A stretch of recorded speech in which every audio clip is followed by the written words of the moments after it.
What's up, friends? In this episode, we go to NYU, University of Maryland, Rutgers, to take a closer look at Jewish outreach. Enjoy. You've been doing this for quite a while, huh? How has it changed at all? Has it changed? I find the biggest question people want to know is, where's a good place to get frozen yogurt?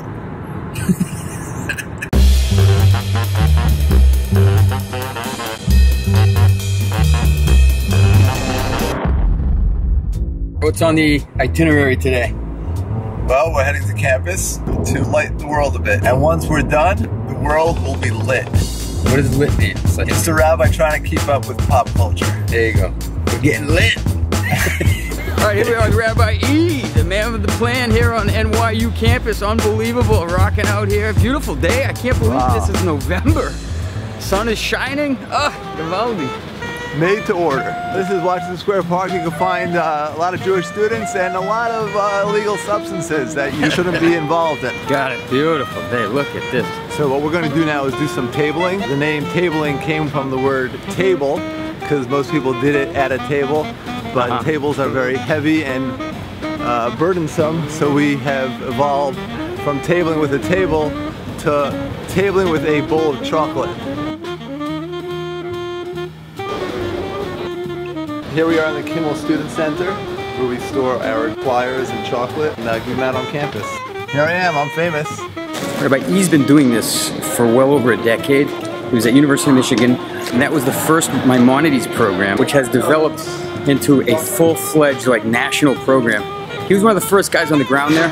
It's really amazing to see someone who was such a pioneer in the early days of outreach, just in action, still doing it. I think we're going to learn something today. The guy is a master of just making everyone around him feel good. As you see, it's not staged. This is real life outreach. These guys are on the campuses every day to meet new people. Talk about the apathy of the millennial. I think the apathy is with us older people, that we have to actually reach out and make Judaism sweet and palatable for this generation. I'm getting choked up just explaining it and seeing it in action. It's a beautiful thing. Rabbi Koretsky, it is great to be here with you once again. Great to have you, JP. What's going on in the outreach world? What's going on in your world? How long have you been here for? Been here about 13 and a half, 14 years. Came here in spring of '04, fall '03. Wow. So been a while. Over a decade. Over a decade. A little white spruced in that beard there. A lot of experience. You probably earned every one of those gray hairs. Earned, or I was punished with, one or the other, man. So let me ask you, have you seen any change on campus in terms of the personality of the campus, the student body? Have you seen any change here? The world is a different place. When I came on campus, people barely sent text messages, right? I mean, that wasn't a thing. So the entire digital revolution, I feel like has occurred in this decade plus that I've been around here. So I've kind of, slowly been watching that change. In some sense, because I've been growing along with it, it hasn't felt dramatic, but in other ways it has. As we know, we're all now completely tethered to our devices. Because of that, our attention spans have shrunk dramatically. Just as an example, our flagship educational program used to be 3 hours over one night per week, and now it's down a third to 2 hours, just because people can't hold the same level of attention. Everything we've done has moved in the direction of interactivity, engagement, experiential education, because conventional sort of frontal education is just not connecting anymore, at least that I'm seeing. And you've been here for over a decade. You started out wet behind the ears, jumping onto campus, idealistic. It's awesome for me to come visit guys like you, and I see just a really enthusiastic, no burnout, not like a low, but no burnout. You're probably the same guy that you were 13 years ago. We could learn a lot from that. How do you stay resilient, being a handsome 35-year-old Bump that up. who's running after 18 to 21-year-olds and probably getting blown off by the overwhelming majority of them, I would imagine. No, I mean, tell us about that. Yeah, I appreciate that, and I hope you're not going to bill me for this. This bench is a little too hard for to be a therapeutic couch. It's a great question. Look, first of all, I think it's an overstatement or a misnomer and a dangerous one to assert that there's no burnout. There are certainly moments of burnout, moments of immense frustration and pain. Usually it manifests in almost a sort of an exasperation or just a feeling that the target is so elusive, that there's so many kids out there who are too apathetic to even take that first step, don't even know what they could be experiencing, don't therefore know what they're missing, and therefore they're not engaging. And it's painful, when there's something that you love and you know that somebody else would love it if only you could somehow sort of communicate that to them. You want to do that, and you just can't. You can't force anyone to do anything. I want you to experience something, but I can't make you experience it. You have to take that step on your own. That's one area of difficulty. So let me ask you then, what's the goal?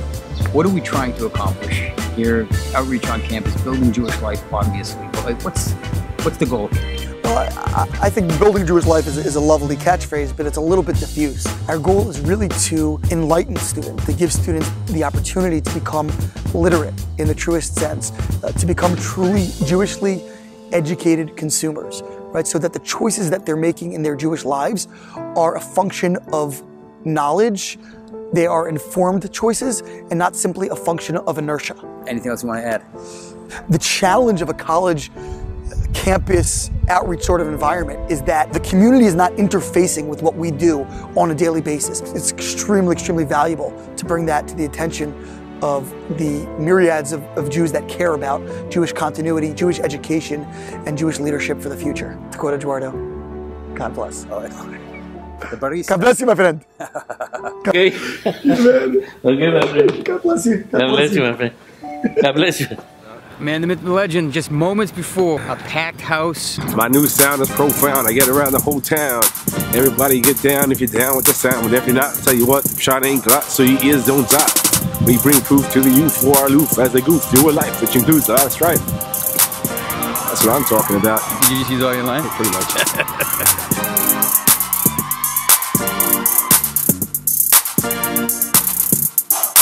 What's the key to your success here?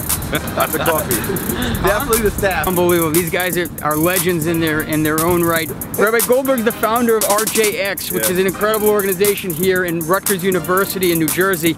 Rabbi Goldberg founded this how many years ago? 2004. 2004, baby. Unbelievable. Since then, you guys have been involved with how many students? Or what would you say? More than we can count. More than we can count. Thousands and thousands. Wow. Each individual is a gem, though. So it's not about the many, it's about the one. We got the engine room over here, rocking out the kids, changing one world at a time. That's right.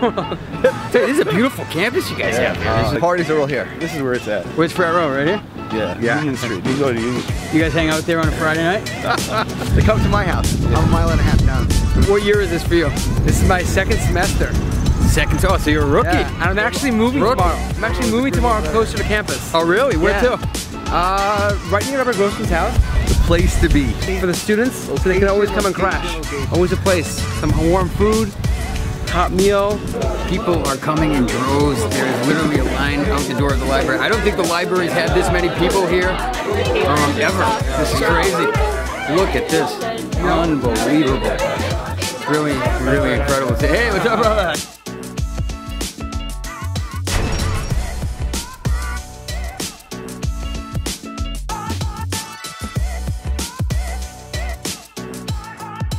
I believe this is a line out the door to get into Maimonides. Were you guys camping out here as like iPhones?